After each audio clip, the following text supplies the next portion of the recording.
Hello friends, आप सबका स्वागत है जावा ट्यूटोरियल में। तो पहले हम देखेंगे जावा होता क्या है। जावा एक प्रोग्रामिंग लैंग्वेज है जिसके मदद से हम लोग एप्लीकेशंस बना सकते हैं।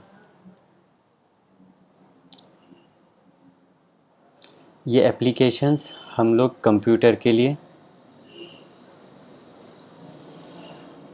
टैबलेट्स के लिए, मोबाइल फ़ोन्स के लिए और कई सारे इलेक्ट्रॉनिक डिवाइसेस के लिए बनाते हैं हम लोग। इस एप्लीकेशन के थ्रू हम लोग मशीन से काम करवा सकते हैं। जैसे गेम्स भी होते हैं जावा प्लेटफॉर्म बेस्ड, और कुछ एप्लीकेशंस होते हैं आपके टैबलेट्स पे, आपके मोबाइल फ़ोन पर। ये पूरे हम लोग जावा के मदद से इस एप्लीकेशन बनाते हैं। आपका टीवी रिमोट और हर इलेक्ट्रॉनिक डिवाइस जावा पर डिपेंड करता है। अब तक फ़िलहाल 3 बिलियन डिवाइसेस जावा पर बेस्ड है। जावा लैंग्वेज आता है सी और C++ लैंग्वेज के बाद जावा आता है, और जावा के बेस पर ही C# लैंग्वेज बनाया गया है माइक्रोसॉफ्ट कंपनी वालों ने। जो डिसएडवांटेजेस C और C++ में हैं वो जावा में कवर हो जाते हैं, जिसके वजह से ये बहुत यूज़र फ्रेंडली लैंग्वेज है। जावा को हम लोग हाई लेवल लैंग्वेज भी कहते हैं।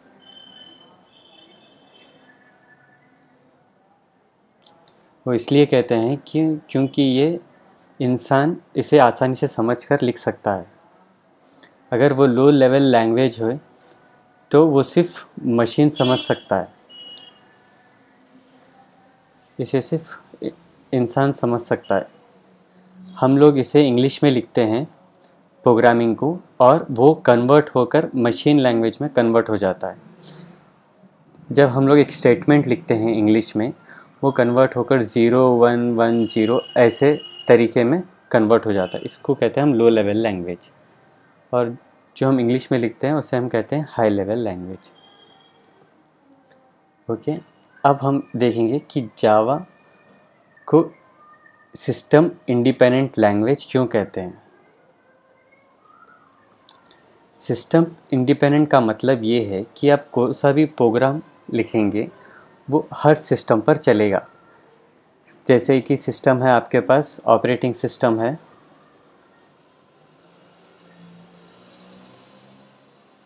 आपके पास है विंडोज़ एक ऑपरेटिंग सिस्टम है, आपके पास लाइनक्स एक ऑपरेटिंग सिस्टम है आपके पास, और मैक एक ऑपरेटिंग सिस्टम है। आपका जो प्रोग्राम है आप कहीं पर भी लिखेंगे, लेकिन ये किसी पर भी चलेगा। सी और C++ लैंग्वेज में क्या है कि आप जो सिस्टम पर लिखेंगे सिर्फ वही सिस्टम पर चलेगा। इसलिए इसको हम कहते हैं सिस्टम डिपेंडेंट लैंग्वेज। बल्कि जावा जो है सिस्टम इंडिपेंडेंट लैंग्वेज है। ये अगर आपका प्रोग्राम किसी पर भी लिखा गया, विंडोज़ पे हो, लाइनक्स पे हो, मैक पे हो, वही प्रोग्राम किसी ऑपरेटिंग सिस्टम पर भी चल सकता है। तो इसलिए हम लोग इसे कहते हैं सिस्टम इंडिपेंडेंट लैंग्वेज। ओके, अब हम देखेंगे इंस्टॉलेशन।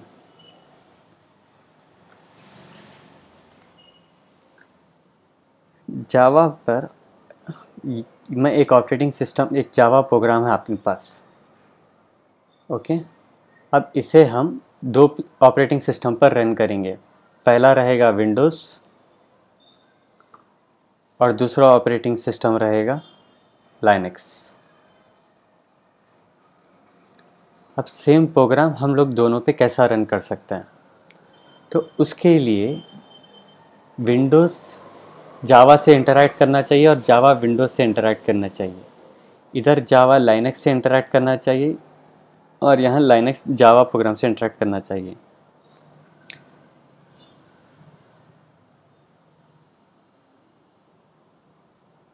इधर जावा लाइनक्स से इंटरैक्ट करना चाहिए और लाइनक्स जावा प्रोग्राम से इंटरैक्ट करना चाहिए। तो इसका इंटरैक्शन के लिए हम लोग क्या करेंगे, JDK इंस्टॉल करेंगे। इन दोनों के इंटरेक्शन के बीच में ये एक सॉफ्टवेयर होता है, इसे कहते हैं हम JDK। इसका फुल फॉर्म है जावा डेवलपमेंट किट, और विंडोज़ के लिए जावा डेवलपमेंट किट विंडोज़ बोलकर ये सॉफ्टवेयर होता है। ये सॉफ्टवेयर इंस्टॉल करने से क्या होता है, आपका ये इन दोनों का कनेक्शन हट जाता है।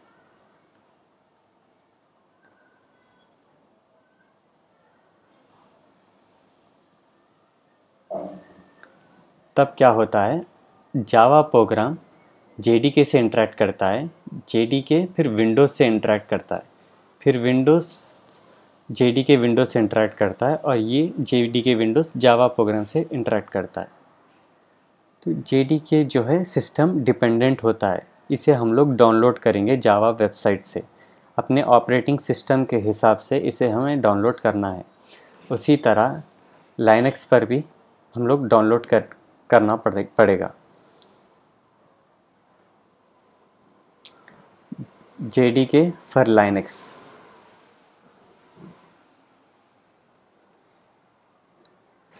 ओके, जब ये जावा प्रोग्राम JDK लाइनक्स से इंटरेक्ट करेगा, और ये JDK लाइनक्स से इंटरेक्शन करेगा, फिर लाइनक्स जो है JDK लाइनक्स से इंटरेक्शन करेगा, फिर JDK लाइनक्स जावा से इंटरेक्शन करेगा। तो आपका जावा प्रोग्राम हर ऑपरेटिंग सिस्टम पे चलने के लिए आपको JDK इंस्टॉल करना पड़ेगा जावा वेबसाइट से। आपके ऑपरेटिंग सिस्टम के हिसाब से आपको JDK इंस्टॉल करना पड़ेगा।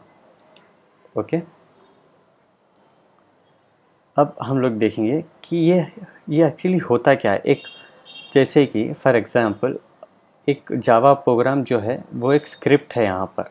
ओके, और इस स्क्रिप्ट को कोई मिनिस्टर रीड कर रहा है रिपब्लिक डे के स्पीच में।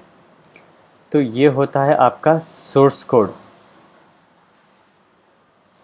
और जब इसे अपनी भाषा में रीड करेगा उसे कहते हैं हम बाइट कोड। अब हिंदुस्तान के हर जगह पर हर तरह की भाषा कहते हैं, तो तब क्या होगा, ये जो स्पीच जो मिनिस्टर पढ़ रहा है वो यहाँ पर जाएगा ट्रांसलेटर्स। ये होते हैं ट्रांसलेटर, ये अपनी अपनी भाषा में माहिर होते हैं। ओके, ये ट्रांसलेटर फिर क्या करेंगे, कोई गुजराती बोलता है, कोई मराठी, कोई तेलुगु, उस हिसाब से ये जो बाइट कोड इंग्लिश में है, इस लैंग्वेज को वो रीजनल लैंग्वेज में कन्वर्ट कर देते हैं। और ये अब समझो ये कोई गुजराती है, ये कोई गुजरात स्टेट है, तो इसके हम लिखेंगे नाम विंडोज़। ये मराठी है, इसे हम कहेंगे लाइनक्स। और ये जो तेलुगु लैंग्वेज या तमिल हो, इसे हम कहते हैं मैक। ओके, अब यहाँ पर जो रीड होता है सोर्स कोड से बाइट कोड, फिर ये जाता है ट्रांसलेटर्स को। ये उसे ट्रांसलेट कर उस ऑपरेटिंग सिस्टम के हिसाब से उस प्रोग्राम को रिप्रेजेंट करते हैं। ओके, कि एक स्पीच है, उसे मिनिस्टर पढ़ रहा है, और उसे ट्रांसलेटर उसे कन्वर्ट कर उसे रीजनल लैंग्वेज में कन्वर्ट कर रहे हैं। ओके, तो ऐसे काम करता है एक प्रोग्रामिंग लैंग्वेज। इसलिए जावा का प्रोग्रामिंग लैंग्वेज कहते हैं सिस्टम इंडिपेंडेंट, और ये जो JDK है सिस्टम डिपेंडेंट है, वो है ये ट्रांसलेटर। इसे हम ट्रांसलेटर को जावा में कहते हैं जावा वर्चुअल मशीन। ओके, ये वर्चुअल मशीन भी सेम एक मशीन की तरह, एक कंप्यूटर की तरह ही ऑपरेट करता है। आई होप आपको ये चीज़ समझ में आई है। अगर आपको डाउट है तो कमेंट करिए। अब हम नेक्स्ट स्टेप में जाएंगे, इंस्टॉलेशन अपने सिस्टम पर। अब ये जो स्टेप होता है इसमें इंस्टॉलेशन करेंगे हम लोग। पहले हम लोग इंस्टॉल करेंगे JDK, उसके बाद हम लोग इंस्टॉल करेंगे IDE। IDE का फुल फॉर्म है इंटीग्रेटेड डेवलपमेंट एनवायरनमेंट, जिसमें होता है एक्लिप्स एक सॉफ्टवेयर है, नेटबीन एक सॉफ्टवेयर है, उसी तरह से और कई सॉफ्टवेयर्स है।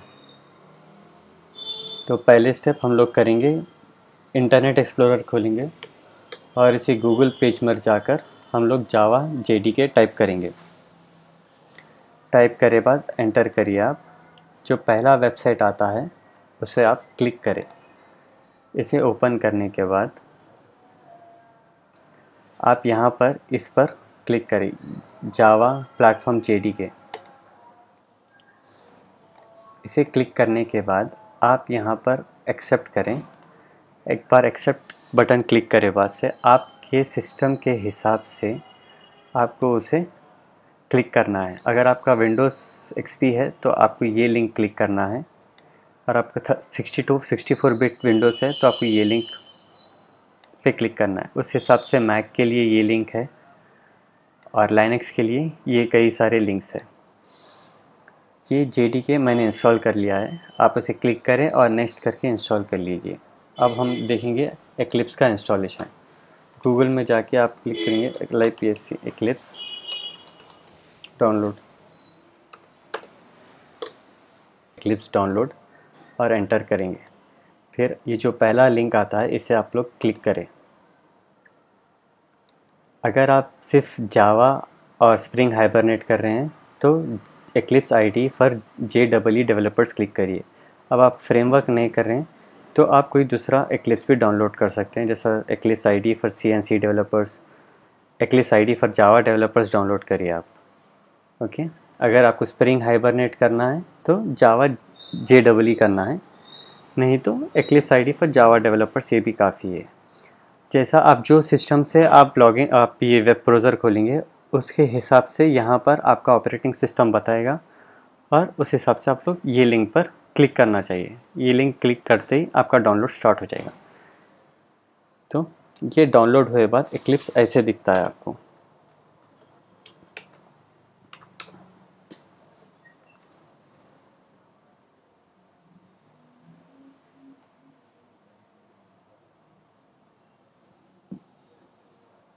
मैंने एक्लिप्स लूना इंस्टॉल किया है सिस्टम पर, और हम लोग हर प्रोग्राम इस पे ही करेंगे। ओके, इंस्टॉलेशन हो जाने के बाद आपको पूछता है कि आप जो भी प्रोग्राम्स लिख रहे हैं कहाँ पर सेव करना चाहिए। आप उसे ब्राउज़ कर आप उसे नाम दे सकते हैं अपना, कि आप डेस्कटॉप पे सेव करना चाह रहे हैं या कहीं और, उसके हिसाब से वो सेव कर लेगा। ओके, सेलेक्ट करने के बाद ओके दबाइए। फिर ये कंप्लीट अपना वर्क स्पेस बिल्ड करता है। वो बहुत से बहुत 5 मिनट लगेंगे इसे ओपन होने के लिए। आपके रैम के ऊपर डिपेंड करता है, सिस्टम स्पीड के हिसाब से।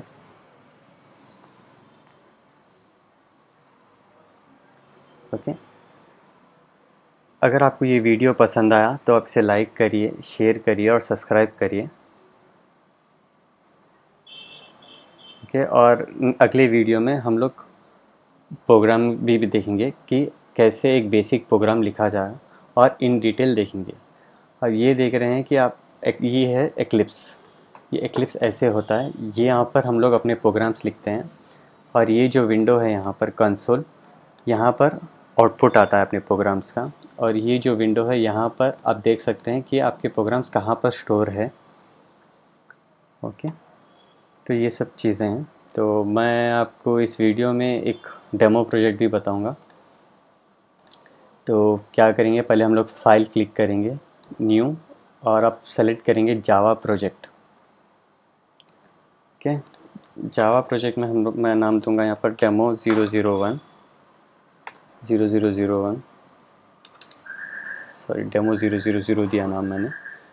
और यहाँ पर अंदर आपका एक फ़ाइल बन जाता है सोर्स SRC, उसे कहते हैं हम सोर्स फोल्डर। और उसे हम राइट क्लिक कर उस पर न्यू कर क्लास पर क्लिक करेंगे। ओके, और ये है हमारी पहली क्लास जावा प्रोग्राम। तो हम इसे लिखेंगे फर्स्ट प्रोग्राम। कुछ भी नाम दे सकते हैं आप अपनी क्लास का, कुछ वर्ड्स छोड़कर, जो हम आगे देखेंगे क्या क्या वर्ड्स है। और फिर यहाँ पे क्लिक करेंगे पब्लिक स्टैटिक वॉइड में, और आपका पहला लेटर क्लास का कैपिटल होना चाहिए। तो ये है इसे कहते हैं हम लोग जावा का स्ट्रक्चर। जावा का प्रोग्राम ऐसे ही दिखता है। यहाँ पब्लिक है, क्लास है, क्लास नेम है। ओके, मैं एक छोटा प्रोग्राम लिखूँगा यहाँ पर। और इसे रन कर कर हम लोग ये वीडियो एंड कर देंगे।